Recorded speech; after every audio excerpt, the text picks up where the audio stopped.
Entonces, muy buenas noches. Vamos a iniciar el tercer encuentro sincrónico de esta asignatura, Análisis Financiero.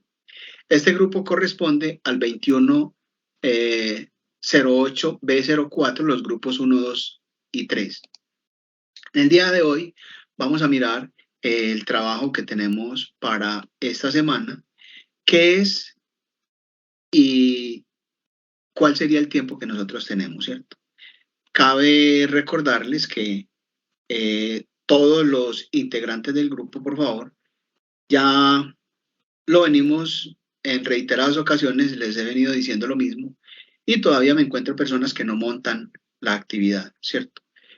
Cuando no monten la actividad, ya en el tercer encuentro, si usted no se ha dado cuenta que eh, tiene que montar el archivo, dejar evidencia, si no lo tiene, será la calificación con 0,0. Con respecto a las actividades anteriores, Luis Alejandro, ¿tenés alguna duda para que y continuemos?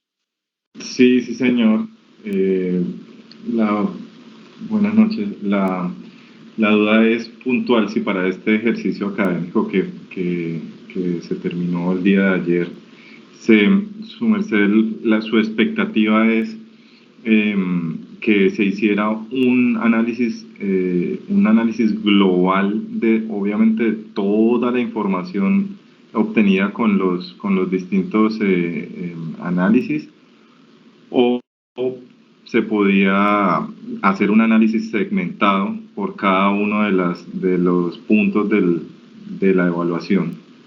No sé si fui claro con mi pregunta. Sí, muy claro. De las dos maneras lo puedes hacer. Una, si lo haces, hablamos nosotros de un análisis particular y uno general, ¿cierto? En el particular yo voy a coger, por ejemplo, en los grupos y miro los movimientos que se tienen. En, en el análisis vertical y el horizontal, puedo mirarlo en términos generales o analizar en cada uno de esos grupos qué es lo que está pasando, ¿cierto? Y luego hacer o esbozar la situación a nivel general.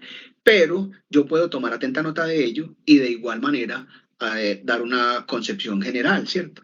Porque ya tenés elementos y tenés criterios para poder decir esto pasó, ¿cierto? Entonces, no es hacer nosotros juicios a priori, o sea, sin fundamento, no, porque el fundamento va a estar en la información que acabas de hallar. Entonces, como le digo, usted lo puede hacer a nivel particular y puede coger puede coger los activos, analizar los activos, luego los pasivos, luego el patrimonio. En el estado de resultados vas a analizar todo el comportamiento que se tiene en cuanto a los ingresos, a los egresos, a los movimientos que tenés, a mirar si la rentabilidad, si es la esperada o no. Entonces, mire que si yo voy a tomar decisiones con respecto a ello, entro y miro, listo, tengo liquidez, no tengo liquidez, ¿qué puedo hacer? Entonces, si yo voy y miro en la prueba ácida, me va a decir, por cada peso que debe, tiene tanto para pagar. Entonces, si yo en la prueba ácida, por decir algo, te da 3, 4, eso, ojo, no son cifras porcentuales, para que lo tengan muy presente. No son cifras porcentuales, son números naturales. Entonces te dice, 1 sería con el que yo voy a comparar. Todo va contra 1. Entonces me dice, por cada peso que yo debo, tengo tanto para pagar. Es el resultado, es lo que yo tengo para pagar. En este ejemplo que yo te doy, te digo, te dio 4 la prueba ácida. Entonces decís, por cada peso que debo, tengo 4 pesos para pagar. Eso me está indicando que tenés una libertad financiera y te puedes mover financieramente tranquilo. Puedes pagar todos tus pasivos y todavía tenés, digamos, libertad financiera, que es el término eh, específico, ¿cierto? Entonces, mire que a medida que yo voy avanzando, ellos me van mostrando y yo puedo ir tomando atenta nota y puedo esbozar a nivel general y es lo que se hace si han tenido la oportunidad ustedes en algún momento y podríamos hacer un ejercicio de ese tipo, coger un balance general ya analizado de cualquier empresa de estas grandes Y vas a encontrar en el balance general que te van a hablar de notas del balance.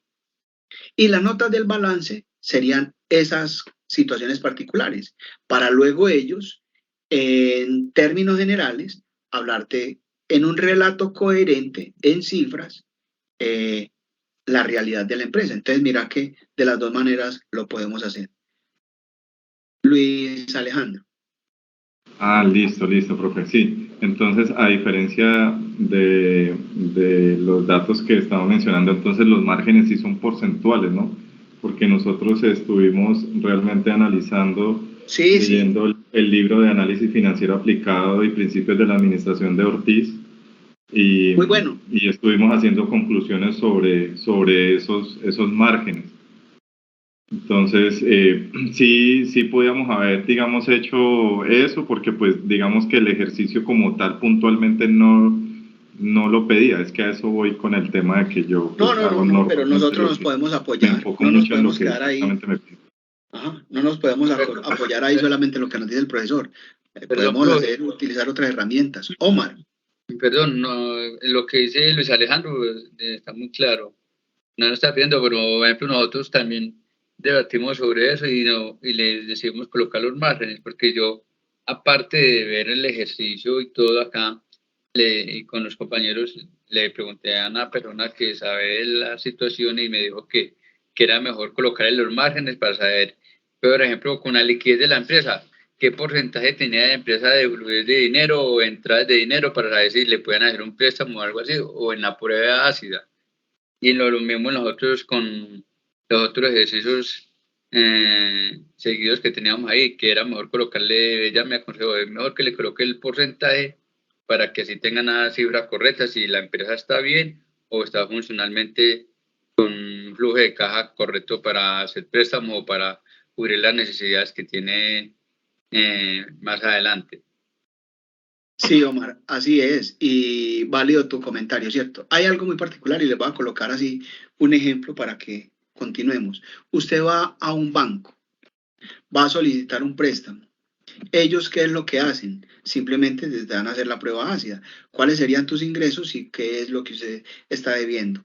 El resultado de eso le van a decir, ¿usted tiene capacidad de pago o no tiene capacidad de pago? ¿Qué están haciendo? Están haciendo la prueba ácida, que es lo que nos dice Omar, ¿cierto? De una. No te van a decir, mire, usted tiene, le dio, en el ejemplo que le citaba, tenés 4 pesos, te debes 1, por cada peso que debes, tenés 4 para pagar. Bueno, de acuerdo a eso, no, de entrada ya lo analizó y te dice usted sí tiene capacidad de pago. Entonces, es eso. De las dos maneras, y muchas gracias, Omar, por el comentario y es muy válido. Y aporta mucho a lo que venimos con Alejandro, ¿cierto? Entonces, es eso, es analizar el evento en tiempo real. Esa sería la actividad, ¿cierto? Pero bien, bien. Luis Alejandro, ahí sí quedamos mucho mejor. Sí, señor. Profe, vamos a tocar el tema, me dijo usted al principio que íbamos a tocarlo de la actividad de esta semana, ¿cierto? Sí, ya esta semana está comprendida entre el 31 de octubre y el 6 de noviembre. Y hablamos de el análisis de la rentabilidad y el valor económico agregado, ¿cierto? El EVA. Ahí tenemos un foro del 5% y tenemos por aquí para que nos apoyemos de la página 40 a la 46 del módulo. Ahí podemos apoyarnos y estar leyendo algo al respecto. Y hay muchos otros autores que también se pueden apoyar ustedes para poder buscar otra información. Hay muchos videitos también que nos pueden colaborar con respecto para que entendamos, con respecto a este tema, para que entendamos un poco mejor la actividad, ¿cierto? Ahora bien, las preguntas que tenemos en el foro serían 3, ¿cierto? El análisis de la rentabilidad y el valor económico agregado. ¿Qué papel juegan en la toma de decisiones acertadas? Entonces, usted me va a decir, ¿es muy importante o no tiene mucha importancia? ¿O es relevante o no? Y me justifica por qué, ¿cierto? Esa es muy sencillita. Ahora, la segunda, la implementación del valor económico agregado en las empresas. Ojo, es para que lo tengan muy presente. No me vayan a confundir este EVA con el IVA, que en algunos casos algunos lo confunden, ¿cierto? Entonces el valor económico agregado básicamente me puede a mí llevar a la creación de una cultura a nivel organizacional o no. Entonces, de acuerdo al direccionamiento que yo tenga a nivel estratégico, me puede servir o no. La pregunta concreta es, ¿la implementación del EVA en las empresas puede llevar a la creación de una cultura de generación de valor en la cual todos trabajen por un objetivo común y un direccionamiento estratégico? Hoy día, cuando nosotros hablamos del direccionamiento estratégico a nivel organizacional, mire que por lo general, y el punto álgido digamos, dentro de este análisis sería ese, ¿cierto? Yo, ¿cómo me puedo? Y es fortalecer económicamente, ¿cierto? Entonces, existen múltiples herramientas y podemos ir nosotros mirando en qué proporciones van rotando todos los activos, los inventarios, la caja, el banco, cuentas por cobrar, cuentas por pagar, toda esta situación, ¿cierto? Ahora bien, en el momento mismo de tomar decisiones, yo tengo que, no sería a priori, debo tener un fundamento ya creado, ¿cierto? Entonces, mi pregunta es esa, ¿cierto? Si la implementación del EVA lo vamos a tomar como una cultura a nivel organizacional. La tercera me dice, con la siguiente afirmación, el EVA es un indicador que permite unir el pasado con el presente de una organización. Esa afirmación está por Amat del 2005. Entonces, con eso podemos tomar nosotros decisiones libremente. Entonces, justificaríamos también nuestra respuesta, ¿cierto? Entonces, mire que hoy día, cuando nosotros, perdón, cuando nosotros hablamos en esos términos del valor económico agregado, hoy día, esto es, digamos, una situación que permite a las empresas mirar desde otra perspectiva toda la información que se tiene, que es imprescindible, ¿cierto? Y de igual manera, tenemos nosotros esta información, va sobre unos indicadores financieros para nosotros poder mirar cómo sería la gestión financiera que tenemos dentro de la organización, ¿cierto? ¿Qué factores pueden incidir en la generación de valor de la empresa? Y miramos cómo la organización o la empresa va a buscar ese tipo de proyecciones, ¿cierto? Eso básicamente, cuando nosotros empezamos a estructurar ese valor económico agregado, vemos que ahí encontramos unas situaciones como un modelo que me va a permitir a mí cuantificar básicamente el valor de la empresa. Eso es básicamente lo que nosotros podemos y nosotros en Colombia, por lo general, y esto es en términos generales, lo hacen mucho, los contadores lo aplican mucho para poder ellos tomar decisiones y decimos nosotros analizar exhaustivamente lo que se tiene, ¿cierto? Eso va a canalizar todas esas peticiones y todas esas herramientas que usted tiene a nivel financiero que le van a permitir en un momento determinado mostrarse de manera efectiva y transparente con sus socios o ante los entes de control, que en nuestro caso encontramos que sería la DIAN. Esas serían las tres preguntitas, ¿cierto? Entonces, aquí damos unas definiciones de qué es la rentabilidad, de igual manera la estamos tomando del módulo y nos habla cómo en un momento determinado esta situación en la rentabilidad nos va a poder contribuir a la generación de recursos, ¿cierto? Ahí vemos nosotros que hay algo muy particular. No podemos confundir lo que es la productividad con la producción, ¿cierto? La productividad es el aprovechamiento de los recursos físicos, humanos y financieros. Y la producción es la transformación de una materia prima en un producto final. Entonces nosotros no las podemos confundir, ¿cierto? Algunos dirán, bueno, la productividad la relacionan mucho con lo que serían las utilidades. Es algo aparte, ¿cierto? Como les digo, la productividad es eso, es el aprovechamiento de los recursos físicos, humanos y financieros. ¿En qué proporciones? Entonces lo miramos a nivel físico. Hoy día, algunos autores dicen que el activo más preciado que se tiene dentro de la empresa es el trabajador, ¿cierto? Y ya hablamos luego de la parte física y de la parte financiera. Entonces, mire que ese compendio y la concatenación de estos tres elementos nos permiten a nosotros poder tener una visión muy amplia con respecto a la empresa, ¿cierto? Y de ahí podemos hablar de, a nivel de negocios, extendernos a mirar. Hoy día han cambiado muchos términos, ¿cierto? Ya algunos autores, Carlos Sierra, en su libro de Perceptología Comercial, ya no habla de competencias, sino habla de colegas referentes. El colega referente es el que en un momento determinado, el que nosotros llamamos competencia. ¿Quién es la competencia? Quien está en el mismo mercado con nosotros, compartiendo financieramente un mercado. Entonces, él lo llama colega referente porque te va a decir, el colega referente te va a mostrar cuál es el camino que tienes que mejorar para poder usufructuarte de ese mercado. Entonces, él dice, y me parece muy curioso, y que la competencia no se debe tomar como una rivalidad, sino qué enemigo le va a decir a usted, vea, mejore para que tenga unos muy buenos ingresos. Ninguno.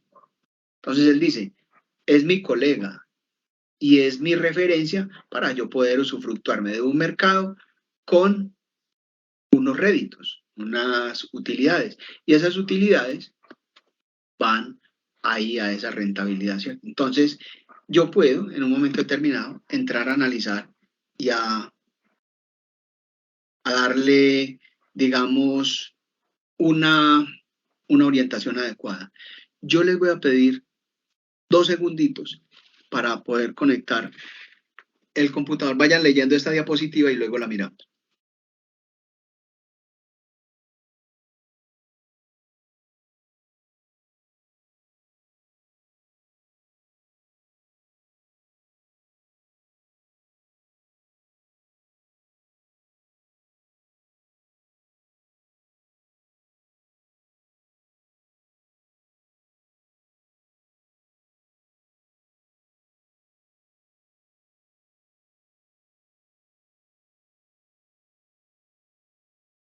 Aquí tenemos algo muy particular y es el aspecto más importante que se tiene dentro de la organización, ¿cierto? ¿Cuál sería el aspecto más importante que nosotros tenemos dentro de la organización? El análisis a largo plazo. O sea, las proyecciones que yo tengo con respecto a mis movimientos financieros. Y es básico para nosotros poder tomar decisiones, como lo hablábamos ahorita, ¿cierto? Cuando nos metemos aquí en el valor económico agregado en el EVA, esta nos va a permitir a nosotros fijar lo que serían las políticas y estrategias que me van a mostrar por dónde puedo empezar a generar otros réditos y poder posicionarme en un mercado a nivel económico y con credibilidad, ¿cierto?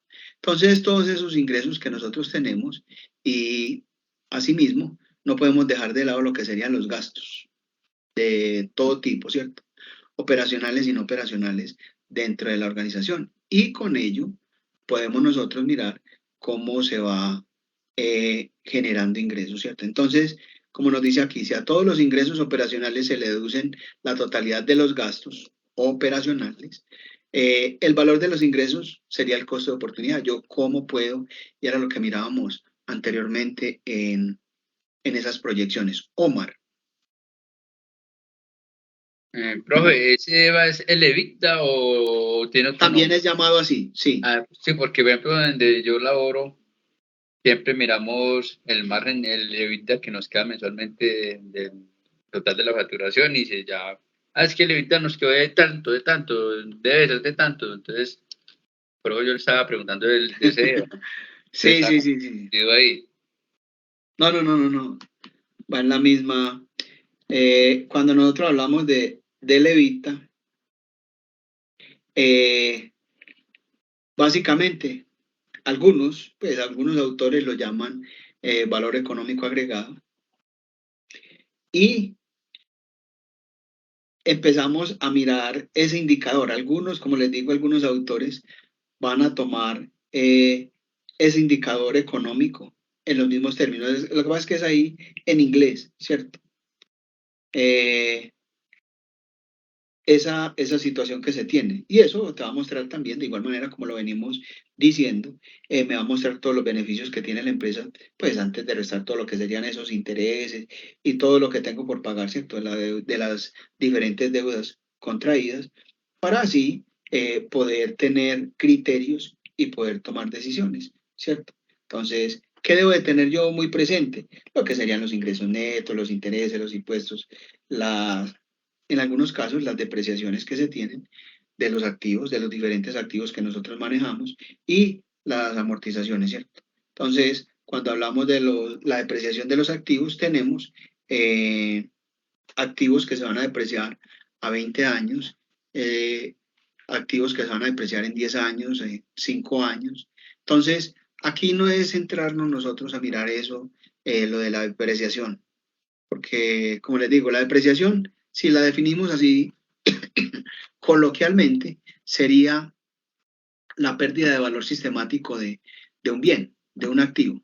Entonces, eso me va a afectar a mí en un momento determinado, de pronto algunas proyecciones, porque yo vengo, los activos, a medida que vamos avanzando, digamos, con un ejemplo que de pronto nos puede confundir un poquitico, es una construcción como está en el Plan Único de Cuentas, construcciones y edificaciones.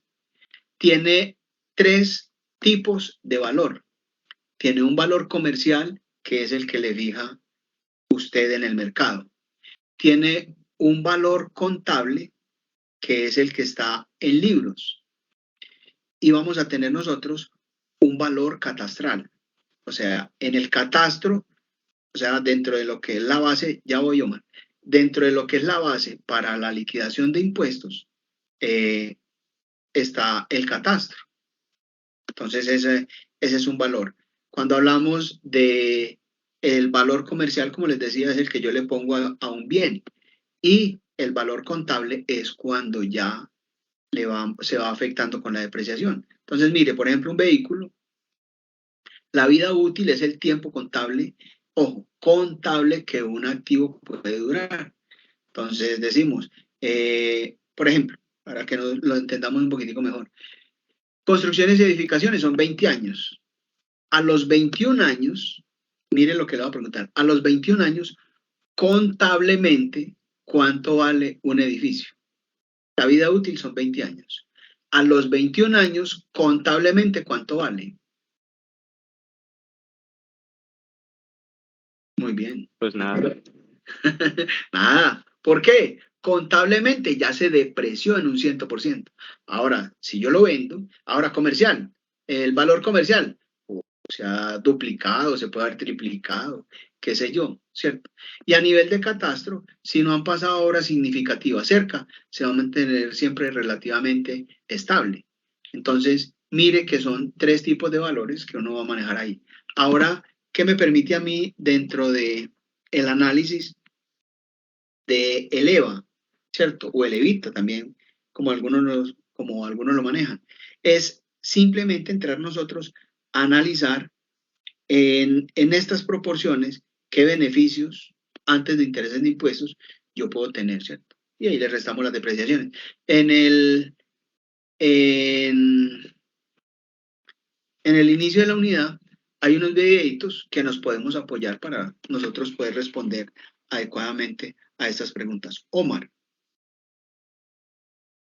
De acuerdo con lo que usted estaba diciendo ahorita, que la depreciación de los equipos o maquinaria, nosotros, por ejemplo, en la empresa donde yo lo comento acá, donde yo laboro, ya los equipos ya se pagaron porque ya por el uso y todo, pero nosotros tenemos la cultura de seguir descontando mensualmente X porcentaje de depreciación. ¿Para qué?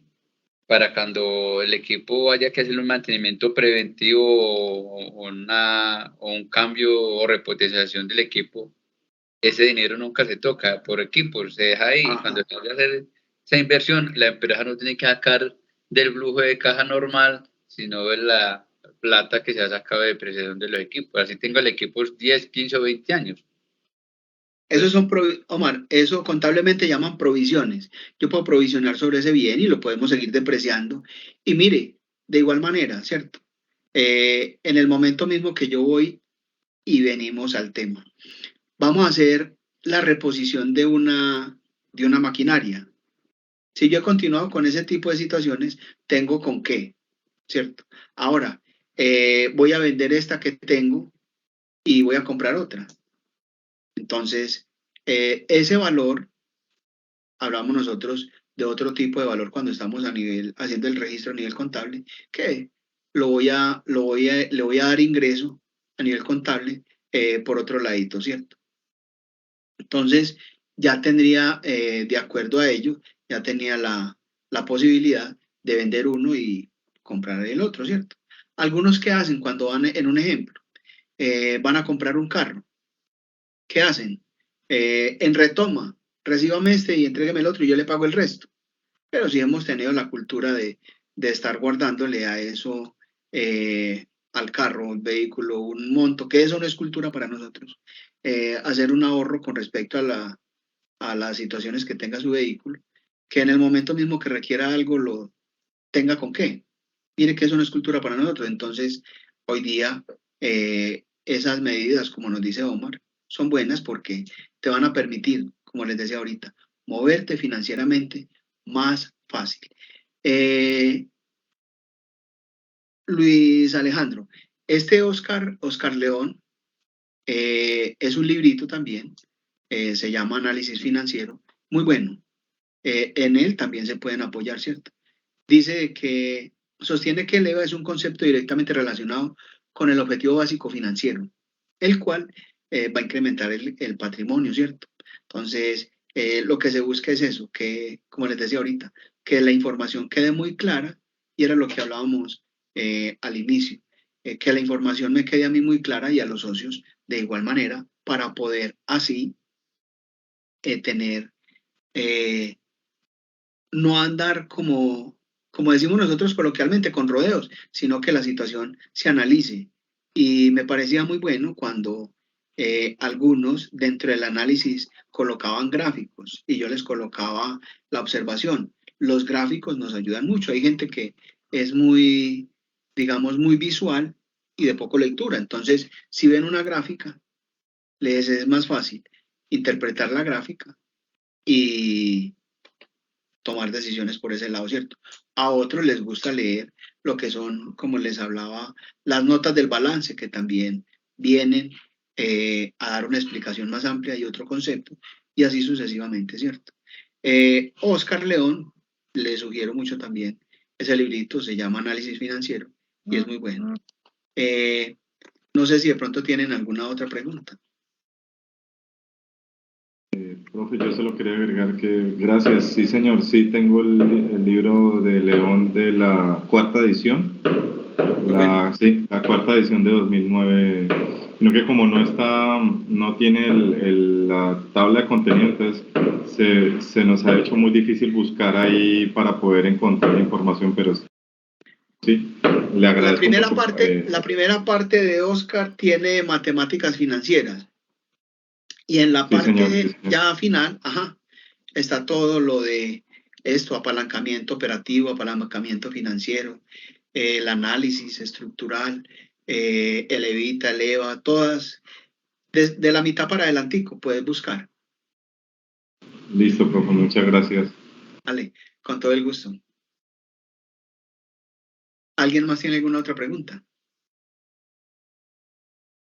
Bueno, muchachos, espero de que tengan una muy buena noche, una semana muy próspera, y nos estaríamos hablando la semana entrante, si Dios quiere. Que tengan una feliz noche, que estén muy bien. Una preguntita, la semana entrante es festivo, los